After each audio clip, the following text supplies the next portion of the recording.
पहले मैं अपने शहर के तमाम शहरियों की अदालत में आपके मीडिया के ज़रिए इंसाफ और जो मेरे साथ धोखा हुआ है, मैं अपने शहर की आवाम से इंसाफ का तलबगार हूँ। मैं अशरफी हूँ। मेरी निस्बत जिस मरकज़ से है, मालेगांव में बहुत अशरफी होंगे। मैं जिस अदारे से, जिस खानका से जुटा हूँ,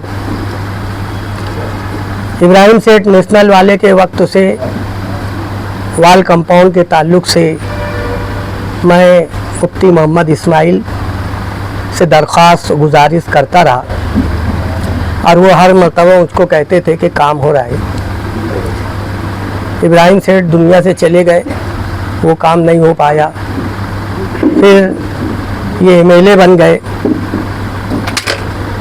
और उन्होंने कहा कि सब कागजात ला के दो। सदर साहब और दीगर जिम्मेदार उलमा इकराम ने उनको कागजात दिए।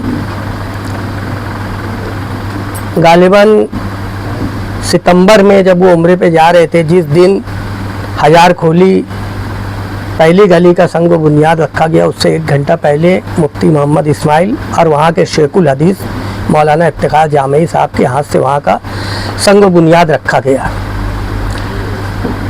और वो उम्रे पे चले गए। उसके बाद ये तय हुआ था कि ये काम साजिद अब्दुल रशीद देखेंगे। बहरहाल हम लोग उस काम को लेकर साजिद अब्दुल रशीद से राब्ते में थे, अराकीन राब्ते में थे।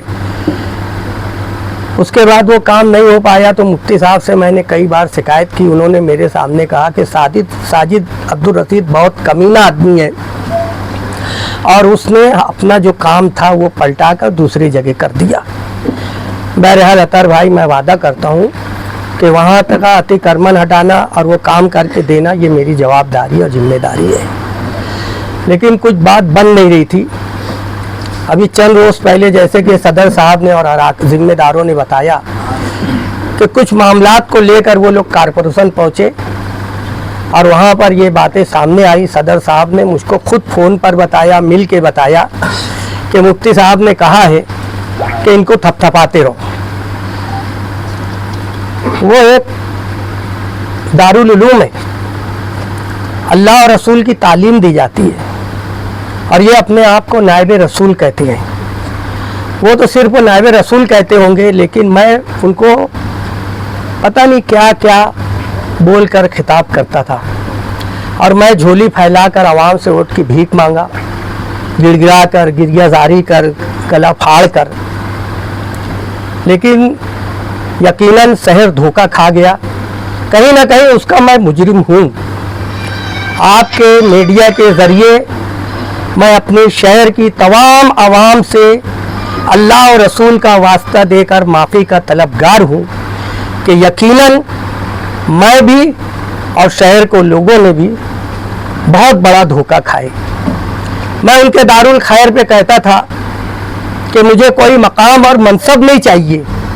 अगर कौम और मिल्लत के लिए दारुल खैर पर अतर अशरफी को झाड़ू देना पड़ेगा तो मैं झाड़ू भी दूंगा। आप लोग गालिबन इस बात के गवाह होंगे। बहरहाल इस हादसे ने मेरे दिल पर नस्तर मारा, क्योंकि वहाँ से मेरा रूहानी रिश्ता है।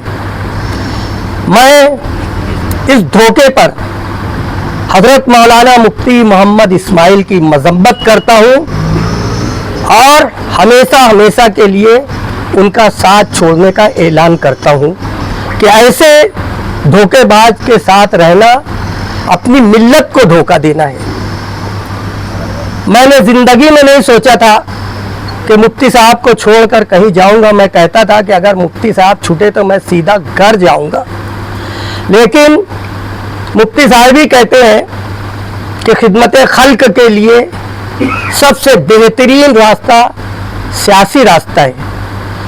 तो मैं अल्लाह से रुजू हुआ। दिल मुतमईन नहीं था।